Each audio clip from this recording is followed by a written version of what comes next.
வணக்கம் ஃப்ரெண்ட்ஸ்.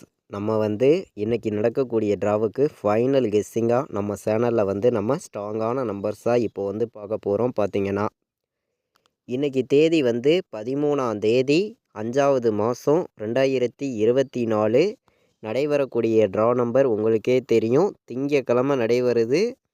769வது ட்ராவாக நடைபெறுது. இந்த ட்ராவுக்கு தான் நம்மளுடைய கெஸ்ஸிங்கில் நம்ம 100% ஸ்ட்ராங்கான நம்பர்ஸாக நம்ம இப்போ பார்க்க போகிறோம். பார்த்திங்கன்னா நம்ம சேனலை இப்போ தான் நீங்கள் ஃபஸ்ட் டைம் பார்த்துட்டு இருக்கீங்கன்னா சப்ஸ்கிரைப் பண்ணி வைங்க, ஒரு லைக் பண்ணிடுங்க, உங்கள் நம்பர்களுக்கும் இந்த வீடியோவை ஷேர் பண்ணிடுங்க. நமக்கு முன்னாடி நாள் வந்த ரிசல்ட்டு 577 ரிசல்ட்டாக வந்திருக்கு. இந்த 577 ரிசல்ட்டை நம்ம மேட்ச் பண்ணி தான் நம்பர்ஸும் நம்ம கொண்டு கொடுக்குறோம். இது கன்ஃபார்ம் நம்பர்ஸ் கிடையாது, ஒரு கெஸ்ஸிங்காக மட்டுமே, ஃபைனல் கெஸ்